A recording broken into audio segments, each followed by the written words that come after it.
Hey guys, welcome back to the Blood and Black Run podcast. I'm Ryan from coldsploitation.com, and I'm joined with my co-host Martin. How's it going?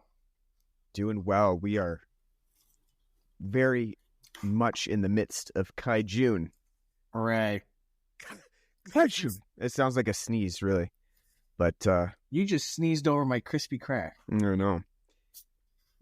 I know. So Martin has stated that he's not a huge fan of KaiJune. It's just not his thing. That watching giant monsters or men in monster suits rampage through miniature displays, like Elf running through the department store in the movie Elf.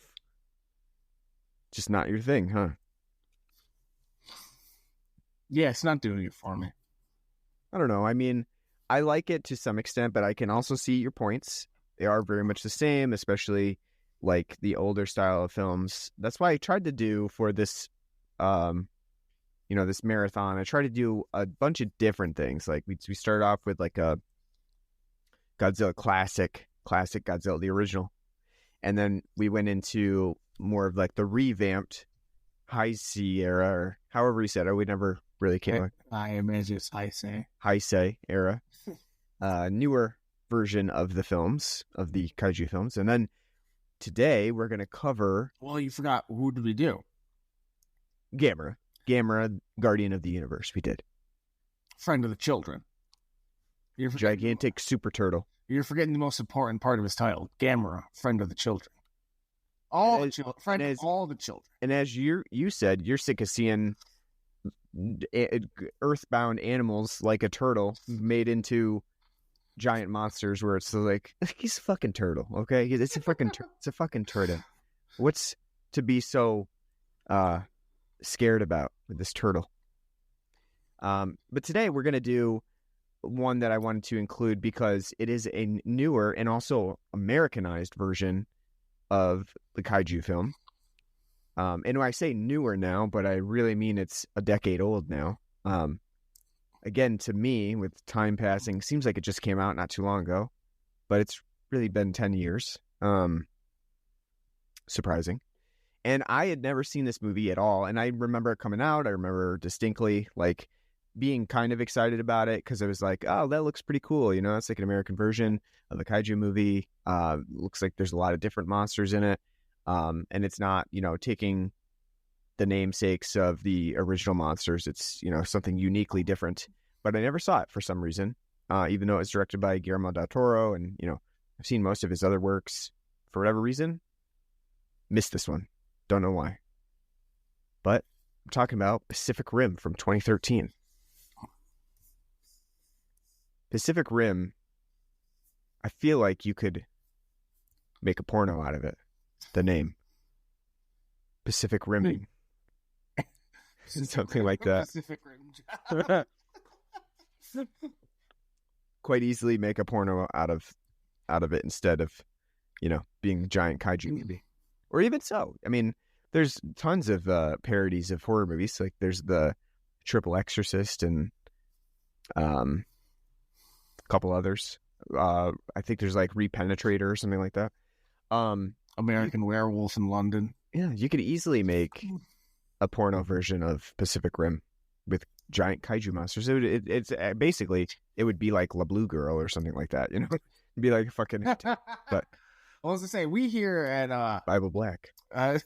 We here at Blood and Black Rum podcast, part of our mission statement and duty is when we watch a film, the first thing we do before we even find out about the background, the cast, and production of the film, we type into Google, is there porn of this? Exactly.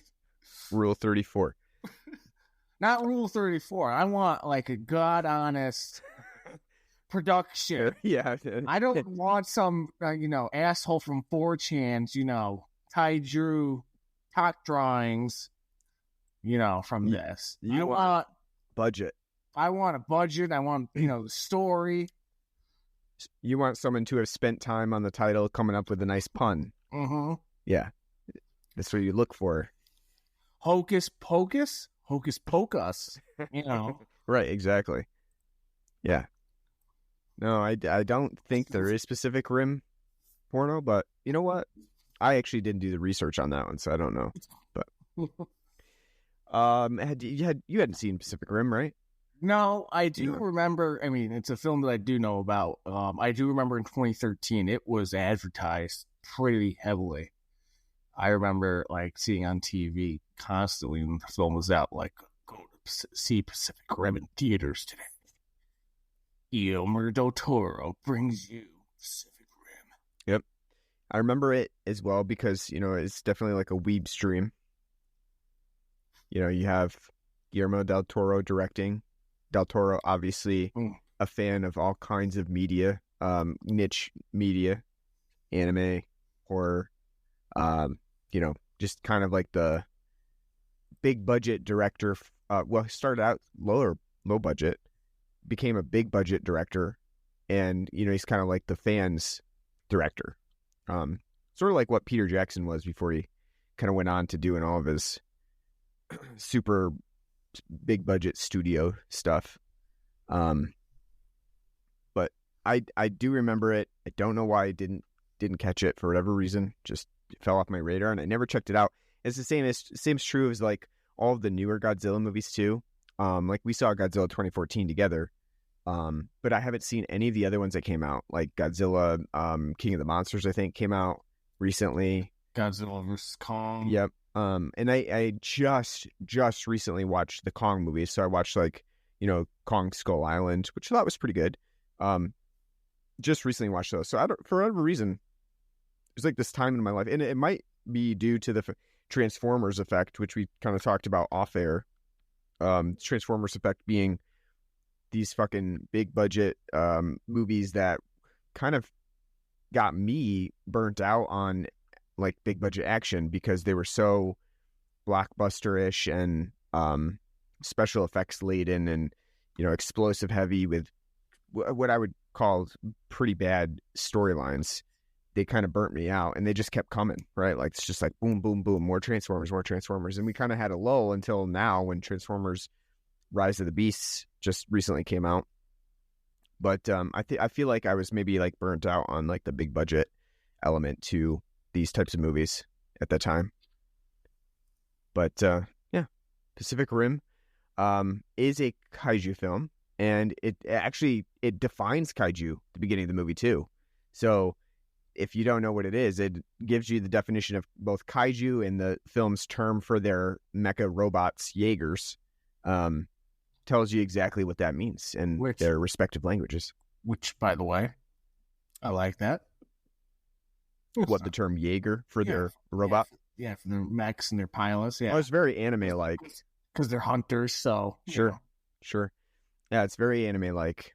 The defining of these things.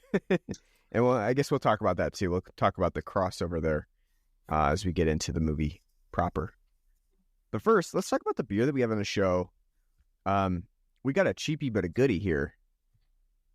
At least in my opinion. And it's one that I don't think we have ever actually had on the show before. I don't think we've had this particular... Maybe we have. No, I don't think so. No, now I'm second guessing myself. I don't think we've ever had them on the show. No, we haven't. No. Okay, you agree. As if we did, I think we might have done... No, we didn't. No, we haven't. Okay. No. I was thinking Keystone Light. No. Yeah, we're talking Busch. And Busch's new release this year, Busch has done a couple different editions of their beer, but in this one, we got a new summer style Busch Light Peach. Which I got this because I ain't buying no fucking queer beer Bud Light. That's why I went to Busch Light. Take that, assholes. Which, by the way, Peach. Apparently Modelo has overtaken Bud Light as the number one beer. Oh, yeah? Yeah, you know what the fun fact is that I don't think people realize? I think Anheuser-Busch owns them as well. InBev Anheuser-Busch owns Modelo too. So, fucking morons. Yeah, they're like, thank you. No, it's so fucking funny. I know. Yeah, Busch Peach. I will start out by saying, like, we never had Busch Apple, which is their other specialty beer, I guess you'd call it.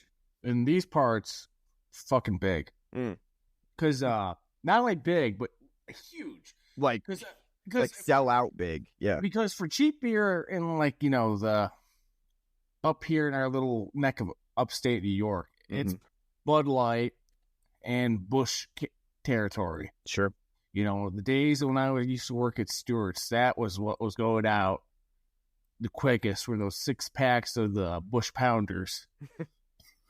You know, I've never been one for Busch. No, I've never really had much Busch. Or Bud or Bud Light or Busch Light. Natty Light a little bit in college, but it's never been, I mean, I think honestly, if I were to pick though, like Busch and Busch Light are better. I like more than I like than Bud and Bud Light. But the Bud Apple, I mean, the Busch Light Apple was a really good surprise. Like, that was really good. Yeah, that's that one is. I think I had it for the first time last year, and I really liked it. I thought it was a really solid beer all around. Nice apple flavor to it. It strikes me as a beer that you would want for fall, but actually Busch tends to put them out in the summer.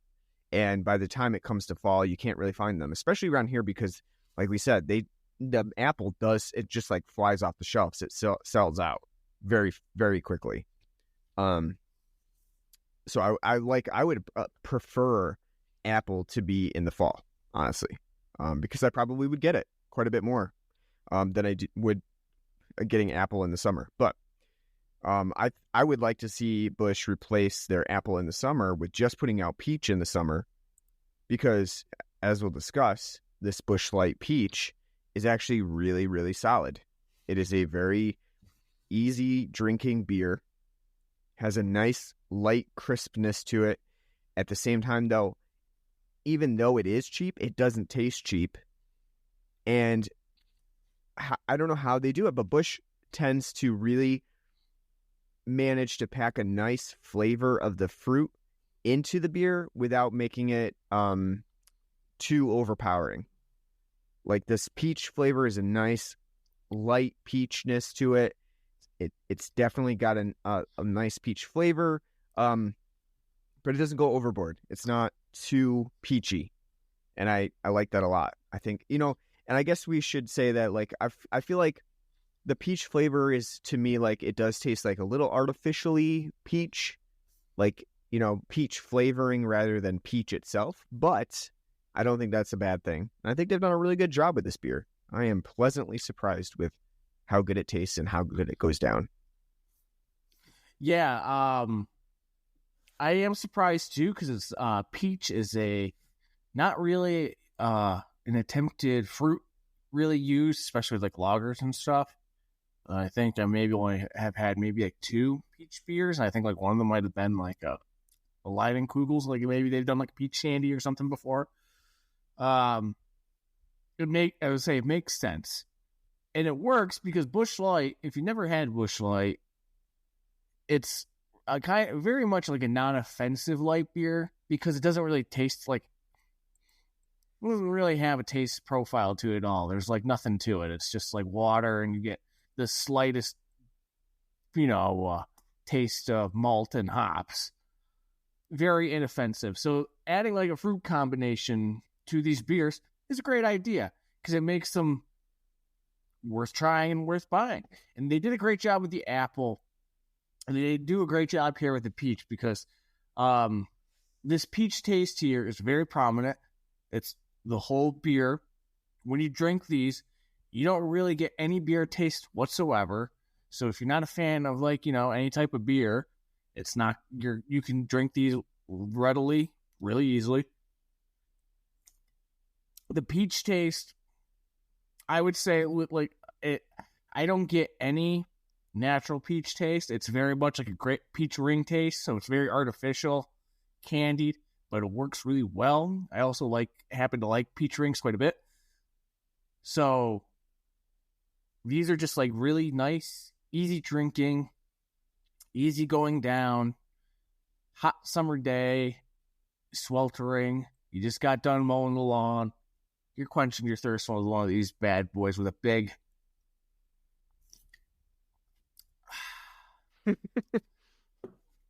I like these. These are very good. Do I think it's going to become like a mainstay staple in my fridge over the summer? Probably not, just because of how, like, even though I do like them a lot, I think, I'm going to have to be in the mood to sit down and, like, be like, I want the Busch Light Peach.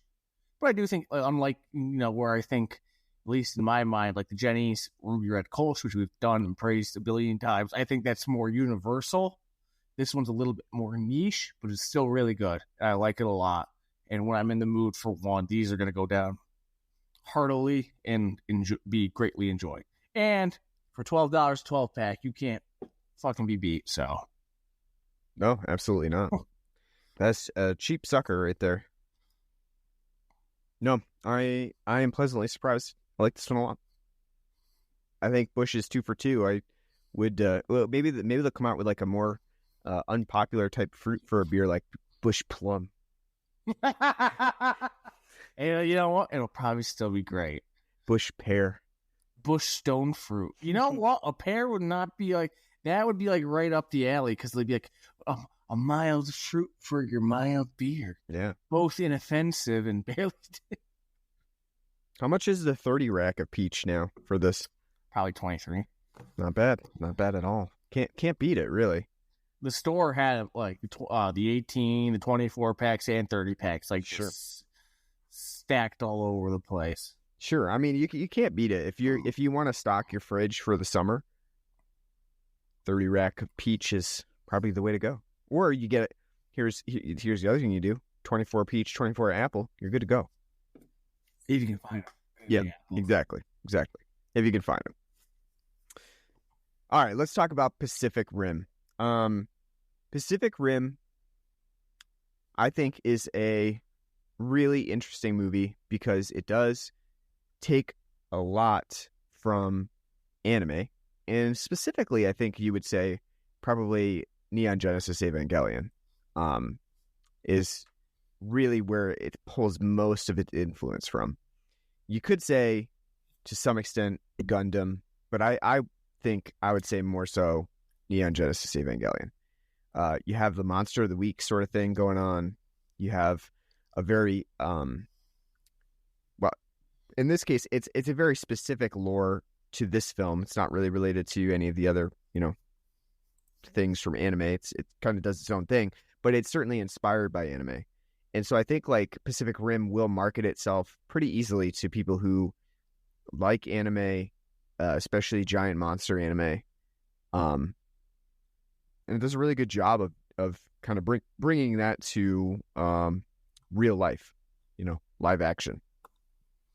So you were coming into Pacific Rim and you were kind of already burnt. We only done 2 movies, but you were already burnt out on kaiju films because of the way that general kaiju films, Japanese kaiju, tend to display their monsters. And we've covered a lot of the older two older releases. So in those movies we had men in suits, they're kind of very obviously in some rubber suits or action figures, various miniatures, and there's destruction of those miniatures, but you could pretty much tell, especially contemporarily, that those are effects, like they're effects that are on the lower budget scale.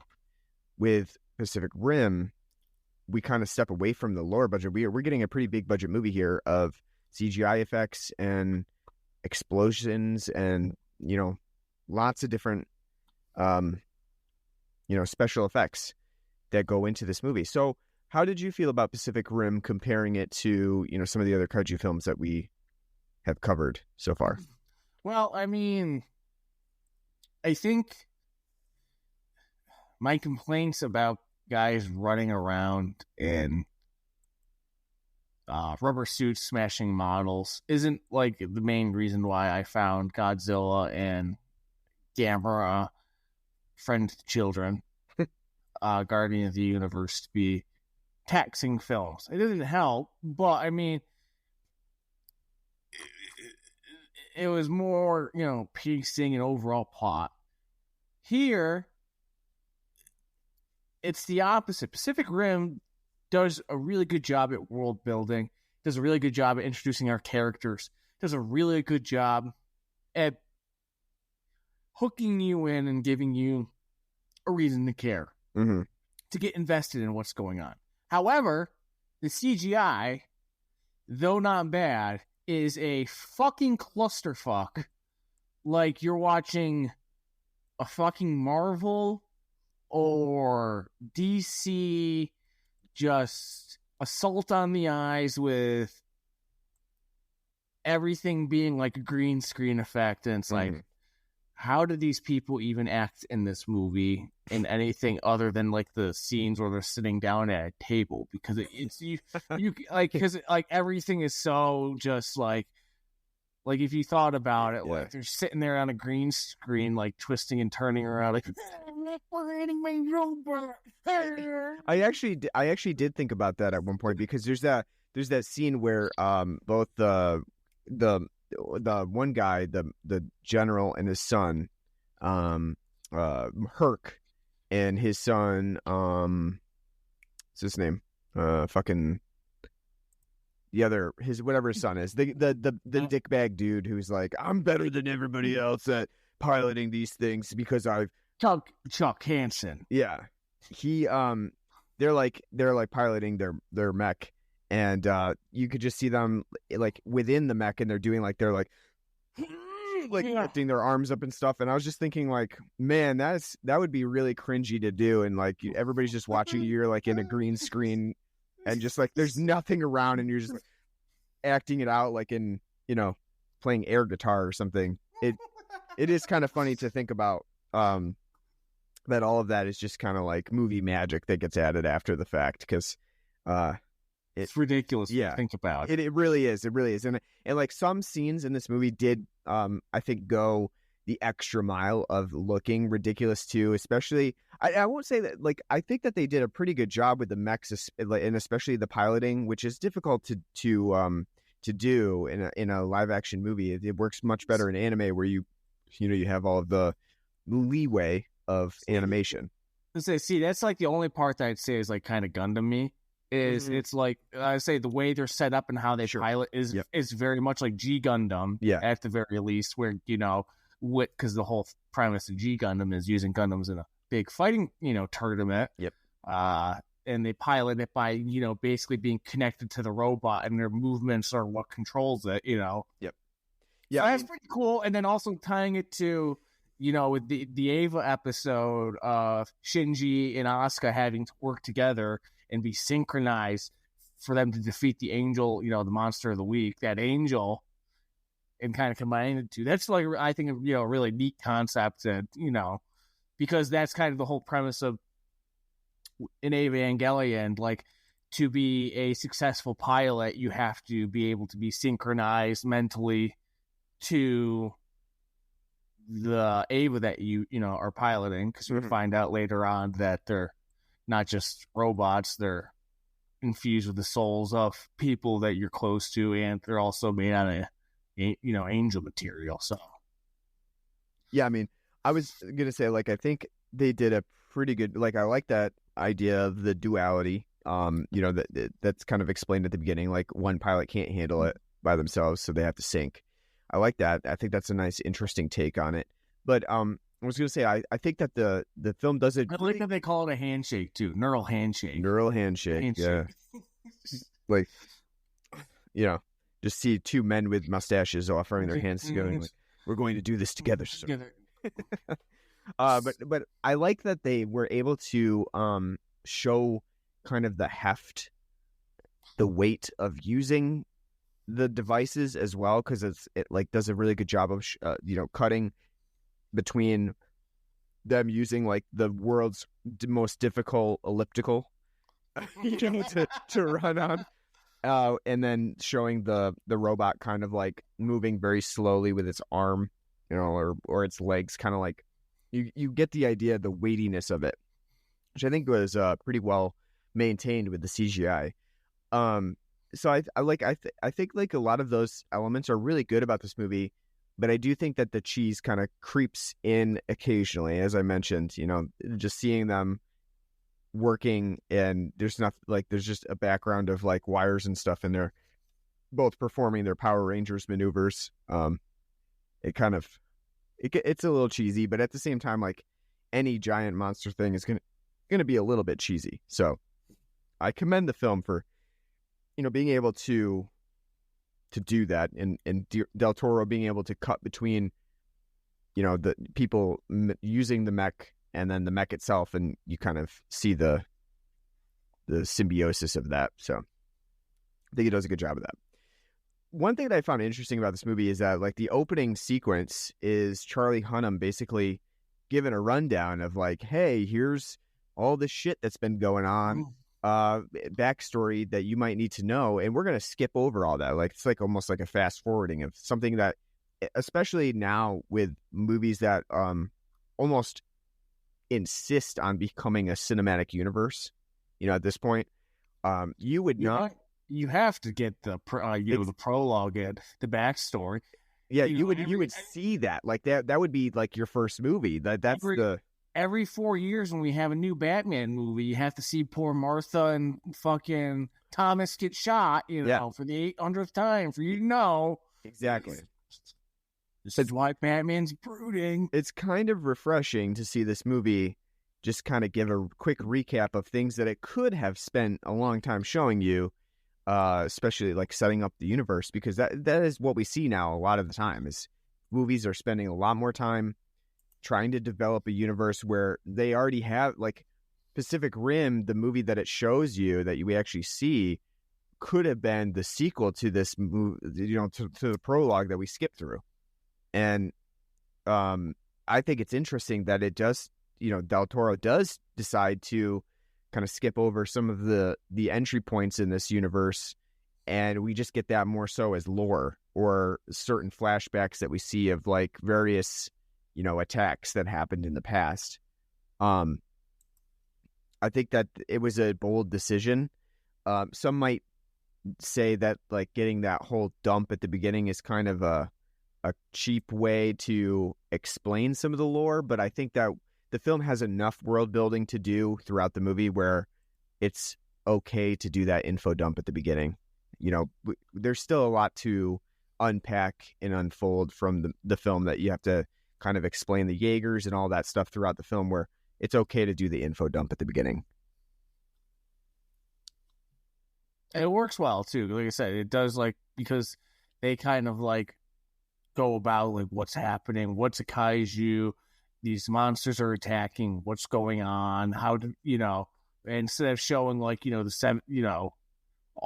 just kind of cramming it in as like backstory, but it's well paced and fluid, and it all makes sense, and to get to where we are today.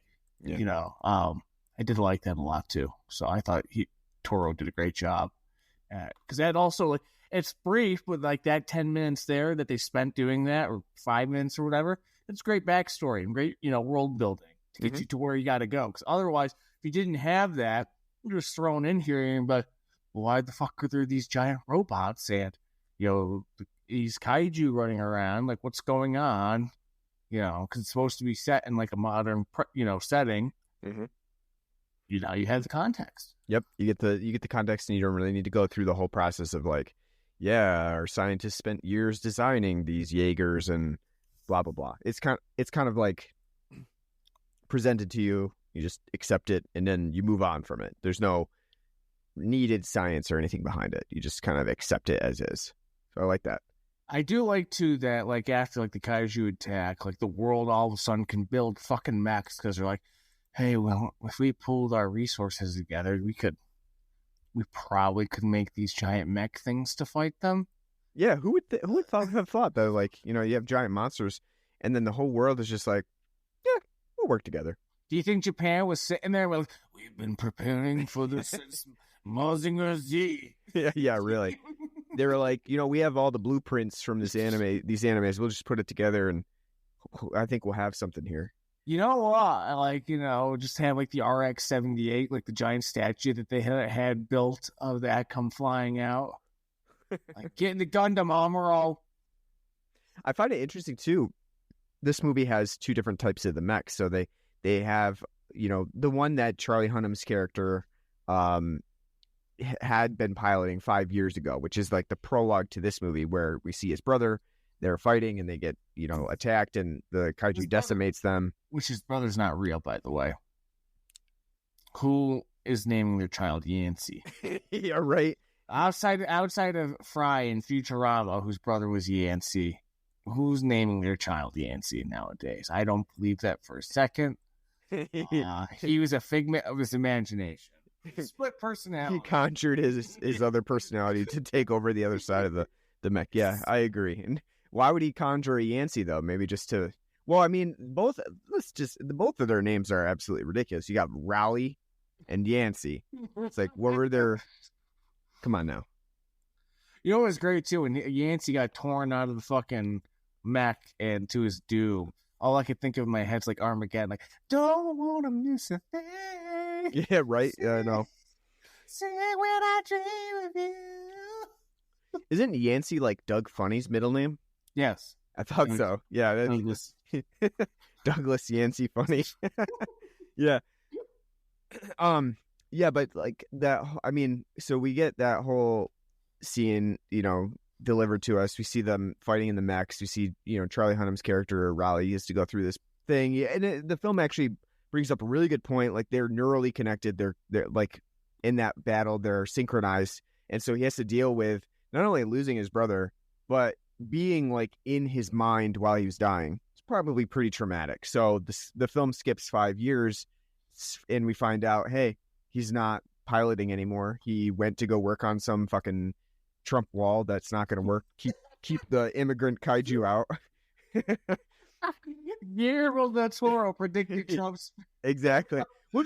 It's just funny because all the senators like, we'll just build a big fucking wall. See, like the kaiju are like what 100 feet tall, and you're like, yeah, no, I know. I know. It is funny because like, yeah, we're gonna build the seawall and keep the kaiju out. And it's like, then you're gonna fucking just like, where are they gonna go? Just sitting like outside and like, they're just like, oh man, a wall. And then like go around like, I'm gonna destroy this city instead. Like, yeah, it's pretty hilarious to think like any sort of wall like that is gonna work, especially like considering the powers that they already know that the kaiju have. But anyway, like, and then they also show that nice scene where they're all working on the wall and they're like, what the fuck are we working on this wall for? And there's a burst of they're like, it took less than a minute for the kaiju to get through the wall. Hilarious. But anyway, yeah, so which also too, that whole bit when he's on like the scaffolding and skyscraper, like building the wall. Yep. Awful CGI. Like you can tell like that's totally green screened, Oh yeah. Him sitting there like, yeah, definitely. So but you get him, so it's 5 years later, he's working on this wall and you're wondering like, oh, he's not piloting anymore.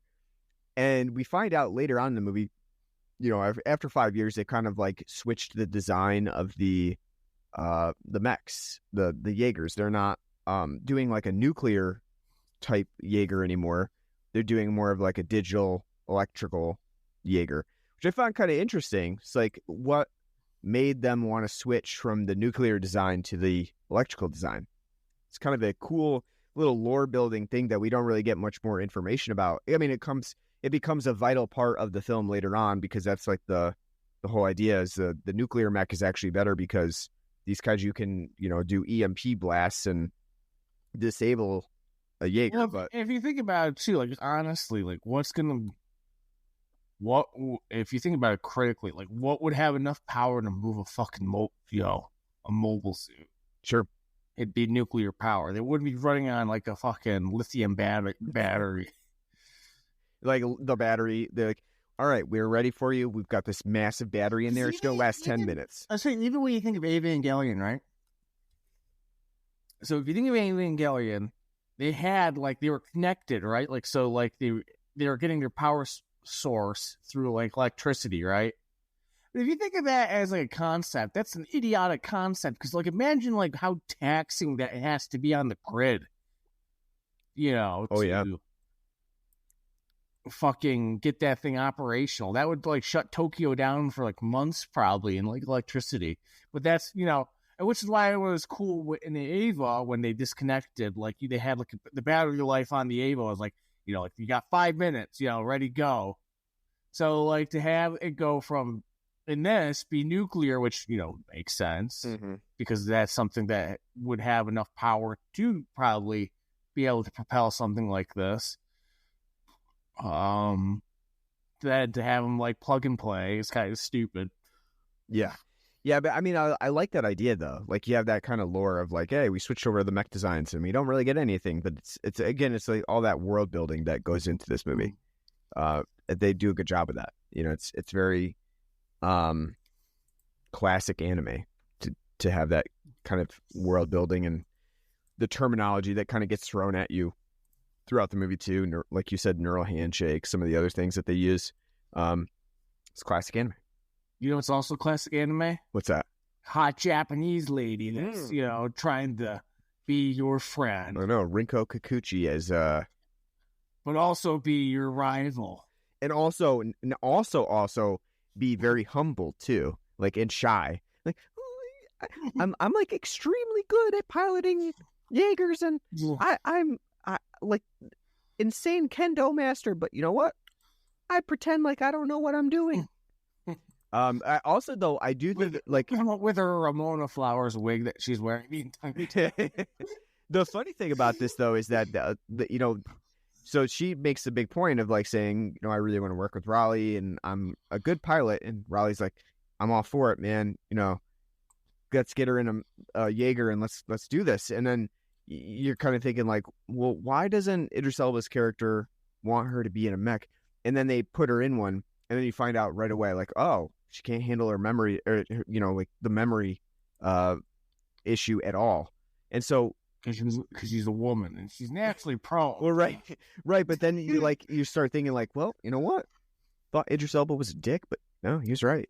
He was right, man. Shouldn't put her in battle because she can't handle it.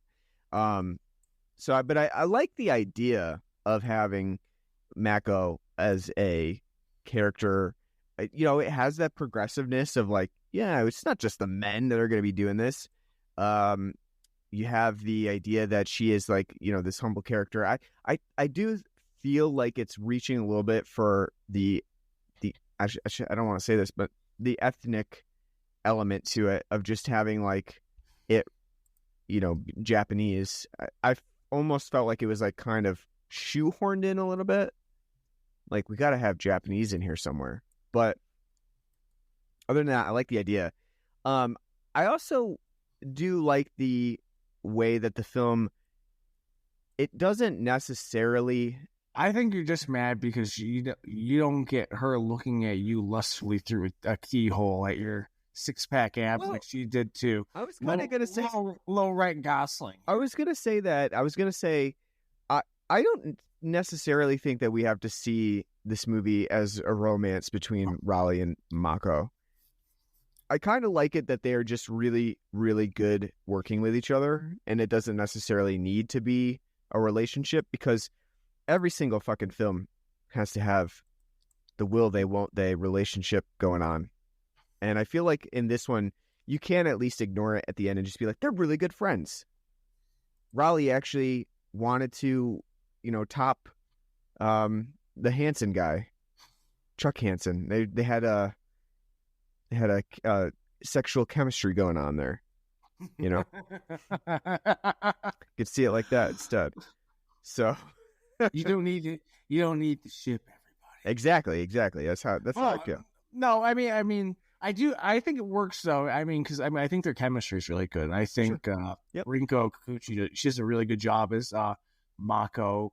Because she's very much the stereotypical, and it's not just like anime, but in general, like person who wants to fight but isn't allowed to fight because of reasons, and is the know-it-all that is knowledgeable and can do it in practice, but in the film or media or whatever, when given to the moment, falls due to the inexperience, because that's a great scene when like she's talking to Raleigh and saying like, I'm 51, like, oh, like, you must be really good. How come they're not using you? Like, well, I don't know. He's got his reasons, but when I see you, I see somebody who's, brash, arrogant. You don't think when you act, and, when they get in their little kendo stick fight, which is really fun,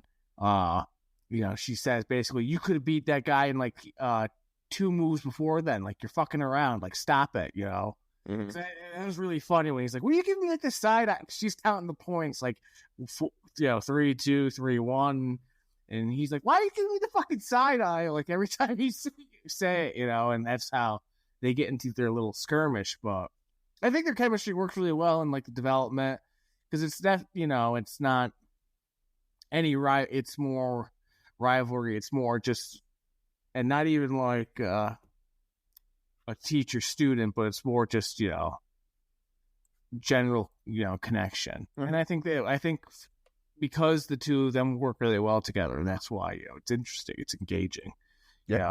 In spite of it, I agree, going down a very tried and true, well-worn path. I agree. I think it works. You can see it as a relationship, but at the end too, there's no real you don't have to see it specifically as a relationship. You can also take it that they're just really good friends or really closely connected because of their synchronization within the Jaeger. And so you can see it both ways. You can see it as the really close friendship, which I like a lot. Like, we don't need to have a relationship for every single character. And I think that works out. I mean, I think that Raleigh is a character that we've talked about, not on the podcast as much, but off air when we've seen other movies. He is a character that is, sort of like that everyman character, or the hero that the audience can they're supposed to see themselves as in some capacity.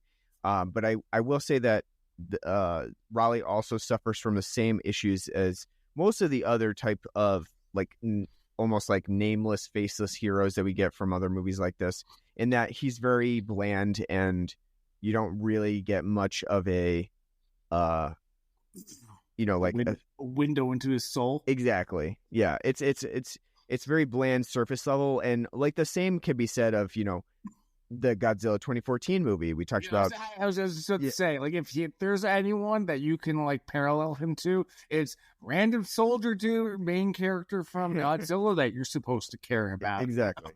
It has the same idea. I think actually though Charlie Hunnam does a better job of trying to give a personality to a character that's not really written for one. So I think he does. He lends a sort of personality to it, even though maybe the script doesn't call for it so much. So, but you're right. I think the fact that he's kind of bland though is kind of intentional, because like, especially with mecha anime, the whole point is like for the main character generally to be kind of a blank slate, so sure. You can relate to. That's why a lot of mecha anime that's supposed to be geared towards teenagers. Well, they're fucking teenagers. Mm-hmm. That's why it's kind of funny when you think about it, because like the whole meme of like, get the goddamn robot, Shinji, and he was like, fight, or Amuro, like, I don't have to fight, I don't want to fight, this is stupid part, you can't make me believe, I don't care if the world's gonna end. Raleigh's an adult. Hey, get in the robot, we need you to defeat kaiju. Okay. Right. It's like, oh, look at that, breath of fresh air. Yeah, I mean, he does it, at first it's sort of, he's kind of like, I can't do it again, but then they say, well, do you want to die here? Because the world's gonna end, or I was say, he's like, well, the world's about to end, so you either can die, on your scaffolding, or you can die as a Jaeger. And you're like, well, yeah, I heard you got meatloaf down that cantina. So I'm gonna go down there. So we talked about the pilots a little bit. What do you think about the subtext, the subplot that we have with Charlie Day's character, Dr. Newton Giesler? And, you also have Gottlieb. They're both scientists. They're working at this, military base, trying to figure out what they could do with these these kaiju that keep coming through this breach in the Pacific, and they figure out, or Charlie at least does, Charlie Day does, that they can tap into the living secondary brain of the kaiju as long as it's still intact, and they can do a neural handshake with that, and then kind of get like memories of the kaiju. What do you think about that storyline? Weird. It's definitely like one of the more anime kind of points about the film, because it's overly eccentric and just kind of ridiculous. But I think it works because Charlie Day, just like in everything he is, fucking fantastic delight. If you've never seen anything from It's Always Sunny, watch It's Always Sunny. Fucking great show. And guy who seems like he was on Peaky Blinders but wasn't, he was funny too. We got a great chemistry and it's a lot of fun. It's a nice little B plot that goes on, and especially with like what Charlie Day has to go through. It's a nice little B plot, but it does drag the film. Mm-hmm. And if there's one problem this film has overall, it's its length. So even though it as fun as it is, it's definitely something that's like kind of like unnecessary. Mm-hmm. I mean, but again, like I said, I think the fact, I mean, if you had somebody else probably doing it, it'd probably be really taxing. But I think the fact that you have Charlie Day, Bird Gorman, and then later on Ron Perlman there to kind of buoy that, it's what makes it interesting and fun. So yeah, I mean, I think Charlie Day really makes this sub story a lot better. I think if you had anybody else, someone who wasn't able to keep the energy, keep the comedy up, I don't think that this sub story would work as well. But you have Charlie Day, and you have a great couple different great scenes with him and Ron Perlman where they're kind of trading off with each other, and just the energy is there to make this sub story work. And like you said, Charlie Day is really great in pretty much everything that he's in. And so here he just really buoys this and brings it up. And I think it's a cool idea. It's something that I think the film does a pretty good job of explaining, really, and shows you too, And what I found interesting was this whole subplot actually borrows a lot from Gamera, Guardian of the Universe, right? Like that we just did. Because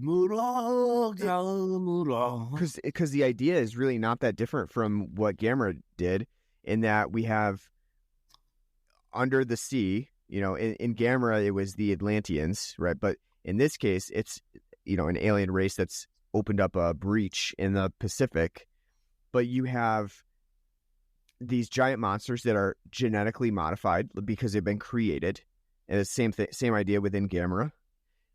They all share the same DNA, and they are, they're basically the top of the line from this alien race, and they're sent here to take over the planet. And they actually even mention, like in Gamera, that they tried during the period of the dinosaurs, and they failed because the Earth was not, wasn't habitable for them. So they waited until we polluted the Earth enough to come, and now it's great. It's a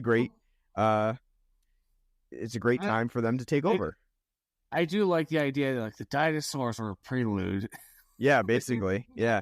Because I mean, like obviously the kaiju designs that are very much taken from dinosaur designs and animals, but mostly more so like dinosaurs. The one is like a fucking pterodactyl, basically. And so I found that really interesting that this film does also borrow from some of the ideas, maybe not on purpose, but it does have a lot of the same ideas that we just covered in some other kaiju films. Bringing up the element of the kaiju and the design, what did you think about the design and the kaiju? Because here, like one of the things that you can complain about with past kaiju movies is that they really are limited to just like one type of kaiju. So like when we covered Gamera, the only other besides Gamera, the only other kaiju that was included was Gyaos, and it was the same design for all those monsters. And specifically with older kaiju, you get one monster, and that's the one rampaging. So here we get tons of different monsters. What do you think about that? And they're all bland as shit. If there's one thing you could criticize this movie for, it's that the overall the designs, the kaiju in this film are bland as shit. They're just incredibly generic, very just rote, just random. Oh, dinosaurs flying around. They're gray. They got cyan blood and. Ooh. Honestly, I don't think there was any kaiju that stuck out and were really memorable. Honestly, too, I was hoping because they have the different categories to determine like how big and powerful they are. When we got category 5 and it's rising from the breach, I was hoping for like something like Godzilla, Rodan, like Ghidorah, something like like an homage, to Sure. But it was just a giant fucking dolphin thing. Well, and there's two criticisms that I have of the kaiju. For one, like you said, they're kind of bland. They're kind of like just giant dinosaurs sort of thing. Two, the CGI on them is such that you can't really make out a lot of good definition of what they are. So like you can see the design to some extent, but it's all kind of hidden away. And I think that's obviously to hide some of the the seams of CGI, so to speak. But I wish that we had gotten more of a better look at them to give like a lot more detail to how they look. But then also the one problem that we get when you have giant robot versus giant monster in a very indistinct environment that's all CGI'd in, like basically like a video game where there's no real live action element to it at all, is that the scale of it really is lacking.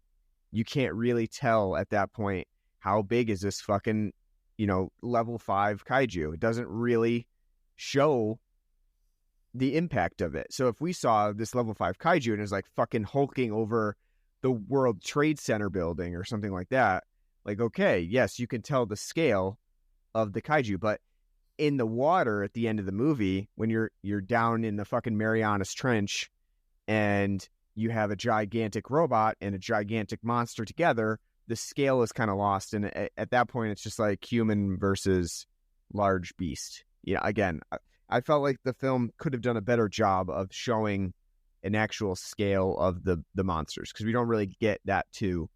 We see them using a boat as a sword and, crushing buildings and stuff. But I think when it comes down to it and they're talking about the different size differences of the scale of the monsters that are coming through the breach, when we get to level 5, that should be a fucking revelation to the audience. Like, holy shit, that's a whole different breed of kaiju. But it's not really. It's just kind of like, oh yeah, it's another one. I don't know. It's like a Triceratops this time, So it's random Jurassic Park. Yeah.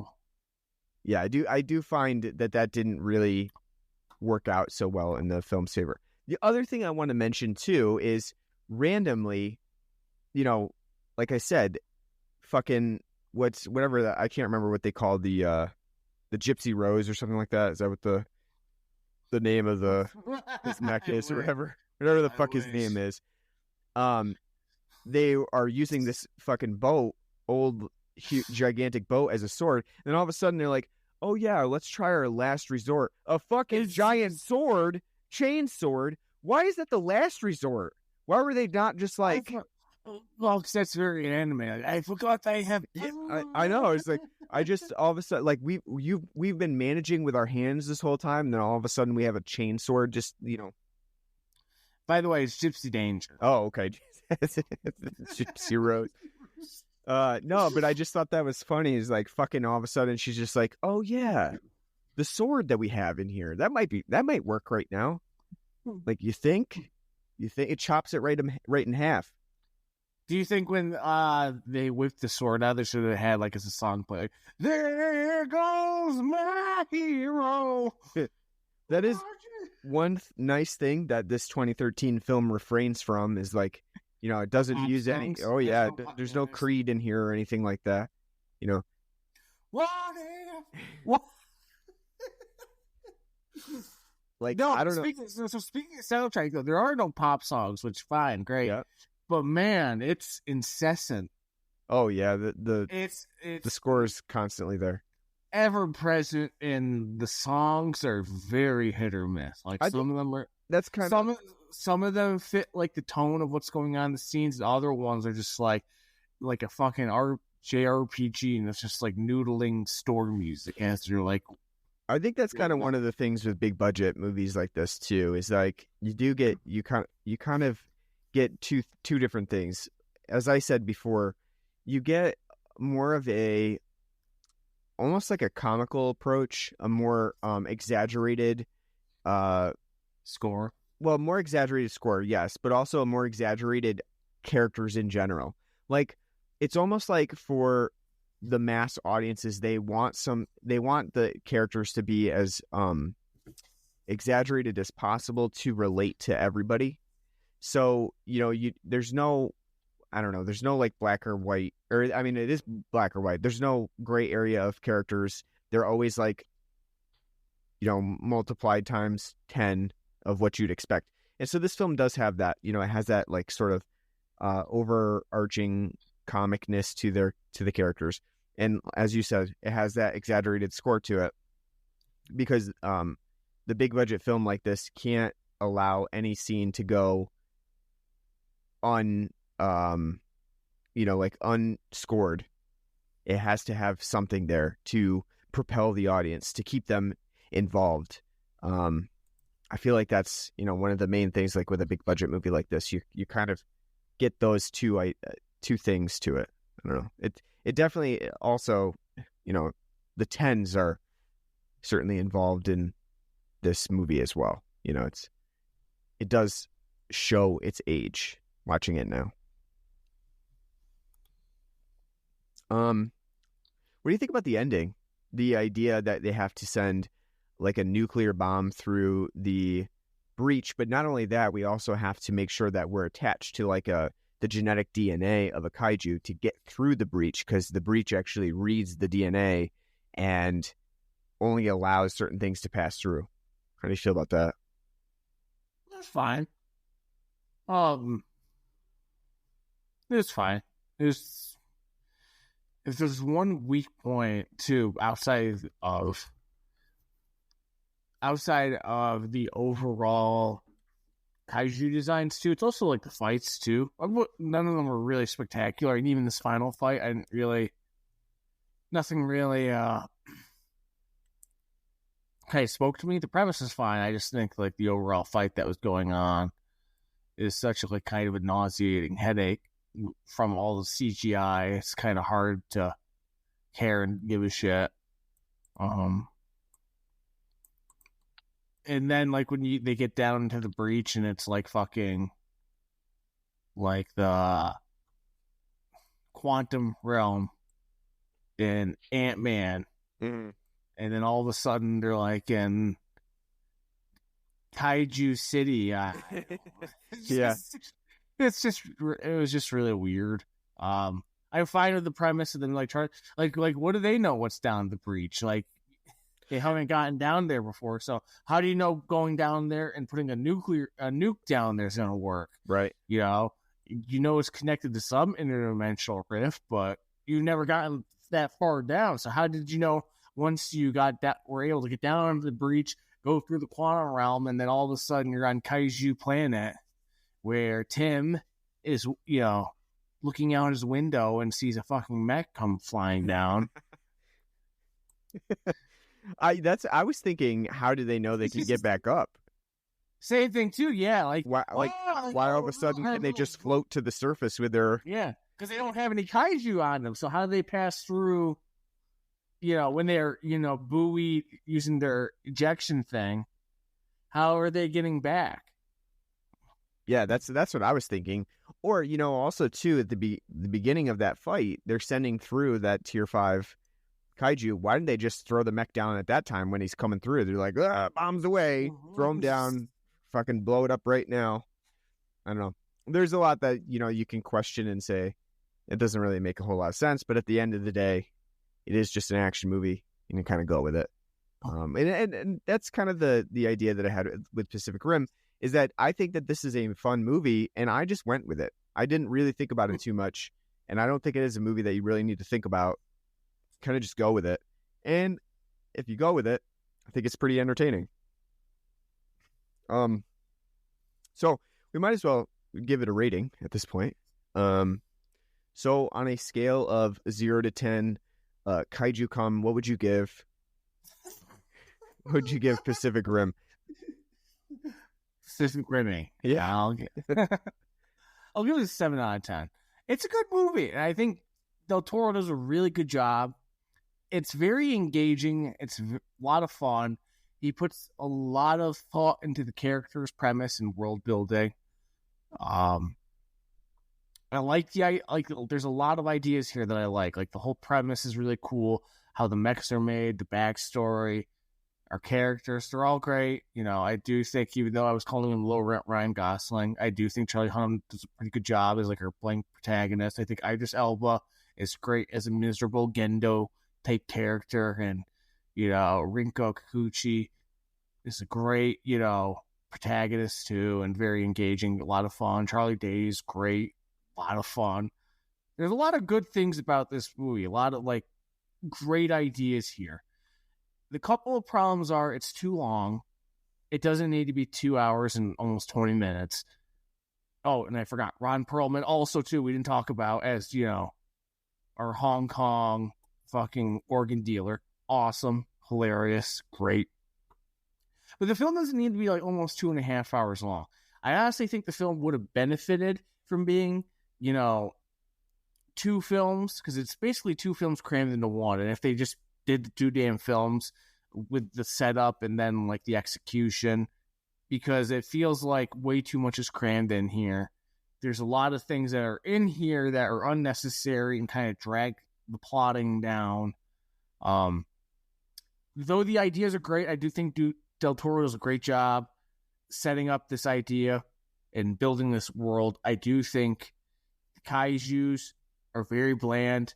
They're not really that engaging looking or anything for you to like grab onto as a memorable design, like a Godzilla or Gamera, for God's sakes. He's got fucking rockets on him. I think the CGI, though good job, they did a good job with it. It's over relied on, makes it hard to kind of like look at it kind of seriously and kind of figure it all in. Yeah, I mean, I can definitely see how this is kind of set up to want to be a universe. I would buy into this universe because this is kaiju done right. This is fun. It's engaging. I think if they worked on getting the enemy kaijus to be more memorable, getting the action to be better, because the action's very boring and bland, make it more memorable, make it more stand out, and kind of keep that hook of the universe that is built. There's something here. I don't know if that's successfully done, because seeing as the second film came out a couple of years after this and it's been kind of mum's the word on the franchise, don't know about that. But I do think this is a really good film. I was pleasantly surprised. 7 out of 10. Yeah, I would give this a 7 out of 10 as well. I think that is a fun, engaging movie. Would I say it's like necessarily a great movie? No, it's definitely not Guillermo del Toro's best. He's done a lot of other, what I would call more prestige films that I think are better. But at the same time, this movie is really fun. It is a, blockbuster, summer blockbuster type movie. and does the things that you really want and expect from one of those types of movies. It's a popcorn movie. You could really just sit down and enjoy it. You don't have to think too much about it. Actually, it's better if you leave your brain at the door and you just kind of take it all in. Has nice action sequences. It has a lot of CGI, but I think it's done for the most part fairly well. It doesn't fall into the trap of other kaiju movies where it only has one type of monster. You do get variety here, and you get a lot of them. So that's kind of nice. You know, you're not just waiting for the next monster attack. You get multiples of that. It has good